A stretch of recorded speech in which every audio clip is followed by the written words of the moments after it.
Alright, so now we're getting into the real nitty-gritty of 3D. Once we've created our 3D objects, it's time to dress them up with things like textures and surface properties like reflections and lighting and shadows and things like that. And this is where it starts to get really interesting because you really kind of got to have your 3D together and where you're going to have it, because now you're going to start and get in a realm where it starts to get pretty taxing on your processor. So you really got to be careful here and make sure you save often.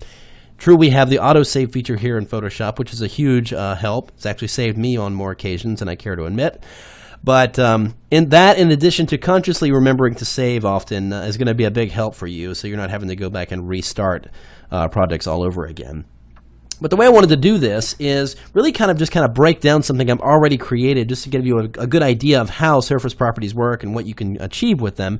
And then in the next video, I wanted to show you how to go ahead and create the surface properties that you see here on these carbon rings in my background here, just how you can take those from a simple 3D shape and then apply the textures, apply the surface properties, and get something that looks pretty realistic. So with this graphic here, it's actually a logo effect that I started, and right now this element is comprised of two merged 3D objects, one being the kind of bulging blue shape here, and then the outer chrome ring is also another 3D shape. And represented here in the 3D panel, we've got the layer 1, and if I just go ahead and click on one of these, I'm going to select that outer ring. There you can see it breaks it down, and now we've got it by way of front inflation, front bevel, extrusion, back bevel, and back inflation. These properties are also reflected here in the 3D panel. If I go over to the third tab up here at the top, we can see just the different meshes for each of the objects in this 3D layer. And you can see there's quite a few of them because there's technically 3 different 3D objects merged here. We've got a letter in here that I actually have the visibility off for because I'm just modifying the background shape, which is comprised of 2 3D objects. Again, one being this blue shape and then the other being the chrome ring. So I'm going to go back to my layer here because I like to use the master list so I can see everything that's going on here. And with this one selected, all that's going on with the outer ring here is the extrusion material. Remember I was talking about earlier about revolving. When you extrude an object and you wrap it around and close the shape, you get it kind of a loop, and that's what I created here. So all we're seeing is the extruded sides of that ring. So with that in mind, I'm just going to go into the 3D panel here and choose layer 1 extrusion material. Now in this small preview window, you can see a graphic of the texture that is applied to that ring.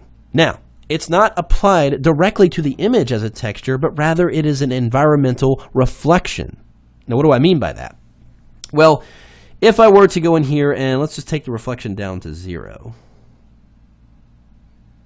And let's just knock that off. There we go.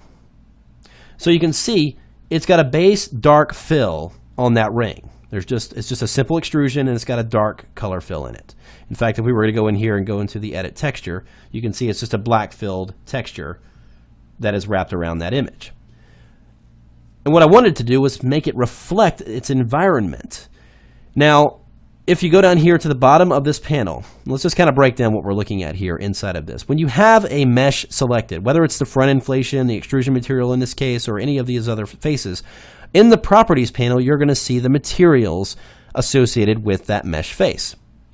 You have the diffuse texture, which is the actual surface, whether it's a graphic or something you would wrap around there. You can modify the specular highlights, the overall illumination of the scene, and the ambient light. And you can also go in here and modify the shine. How much of the light do you want to be shining on the object, basically giving it kind of a glossy look to it, like I've got here. The reflection itself, you've got the roughness. How rough do you want these surfaces to be as they reflect these objects? Are they glass smooth or are they like sandpaper smooth? That's what you can handle here. You can add a bump map, which allows you to put a little bit of texture on the subject or on the object to give it a less of a clean look. You can change the opacity of the object. You can change the refraction. If you've got transparency on the graphic, you can actually have refraction like real glass would behave, but that's going into a much more advanced realm, and we'll get into that in another course. What I'm getting to down here is the environment setting. And you'll notice on this little folder icon, there's an icon indicating that there's something active in here. So if I click on this menu, and these are the same for all these little folder icons up here attached to each one of these features. If I click on the environment feature and go ahead and choose edit texture, it opens up this file. This is actually what I've got applied to that outer ring as an environment. try to think of it this way. This object, imagine if it was enclosed in a giant sphere, and that sphere had this graphic wrapped around it, this kind of chrome metal graphic wrapped around it. So in order to see it reflecting in this ring, then I need to increase the reflectivity of the environment or of the object. So right now the reflection is set to 0, but watch what happens when I increase it to 100%. There, that reflection is now active. The reason why I like to, in this case, make this effect with the environment, because if I grab that object and rotate it around, just kind of give it a turn here, notice how that reflection is moving. Basically, it's an environment, as if you were to take a metallic object and just rotate it around, and you'll see how it reflects the environment around you. Same thing is happening here. It's reflecting that chrome environment, and thus giving me that chrome look to my object. So anytime I move it around, it's going to move with the environment as if it were a real reflection. So that's certainly applying it one way by way of an environment reflection.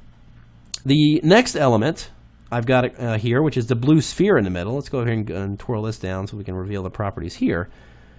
I'm going to select the front inflation here. Notice in the graphic preview here, in this little preview, it tells me what kind of texture I've got on there. I'm going to go up here into the diffuse texture. Just click on that folder icon and go in here and choose Edit Texture. This is merely a flat, two-dimensional carbon fiber blue graphic. And I've just got it on top of a blue layer with the blend mode set to soft light. If you saw it for normal, it's just a regular carbon fiber pattern. Set to soft light over the blue. And because this is applied directly as a texture and not as an environment or a reflected item, it wraps itself around and curves out of that spherical object. So that's where we're getting that result there for this blue element here. So that's basically applying it directly. Now you can also get this diffuse texture, this little item. This is the same thing as if you went into the layers panel here, and attached to the layer are these texture files. You can actually access the layer 2 extrusion material, which is the sides, the layer 2 file itself, or the layer 1 extrusion material, or layer 1 front face itself. So if you just double click on these, it opens it up like a smart object, and you see the same exact file you did a moment ago. It opens up the same document, it's just getting to it from a different place. And all these different elements are available each time you select a certain property. And you can modify these. You can increase the shine. Let's actually go and increase the shine on the face here. There we go. You can see the light's getting a little bit more crazy. So different types of things. Again, a lot of experimentation in this. What you want to do is really just try it on different things. Let me show you a quick bump map demonstration here. We'll go back to this graphic here that I have, and jumping between 3D objects or 3D images, you're going to run into some lag sometimes. So let's go and get on this front inflation of this shape here. So let's say I wanted to add a little bit of texture to this. Well, I have this texture file here. It's just some cracks in this surface in this texture. So I'm going to go and select the front inflation, which is the front face of this gold shape here, into the bump setting here in the properties panel. And I'm just going to go into that folder icon and choose Load Texture. I'm going to locate that texture in my desktop here. Click Open. And based on the number here, determines how much of that feature is prominent as a bump map. The higher I go, the more rough it gets, and it gets me that kind of a textured look there, really reacting to the light. Bringing it lower makes that texture that much lower. So each one of these is its own property. You can add a texture to it, add a file to it, and it's going to react differently. And you can have, of course, different reflection features to add specular highlights, enhance them, all different properties you can modify. And these all work in conjunction with the 3D lights, which we're going to get much more in depth with in just a little bit after we talk about these different texture and surface properties. So again, you can get to them from within the layers panel at a limited set. You can get to the extrusion material or the layer 1.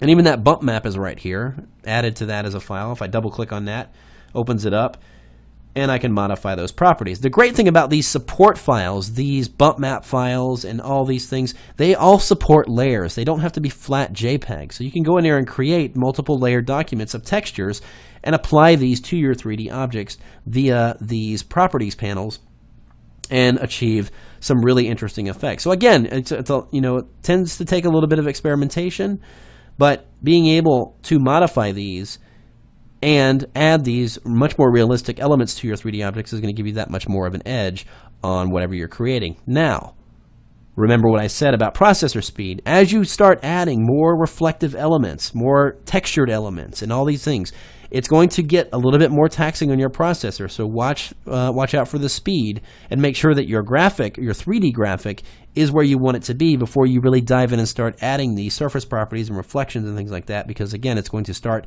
You're really going to start to feel it, especially if it's a pretty large 3D graphic that you're going to be building. But again, it's that much more efficient and that much faster than CS5. At this point in CS5, I probably would have stopped just because I was scared to go any further for fear of it crashing. That fear is pretty much removed, and we can be a little bit more adventurous with these features now here in CS5. So let's go into the next lesson where we're going to actually practice what we've been talking about here by applying these textures to the carbon fiber rings and get the lighting effects and reflection properties and really see it in context.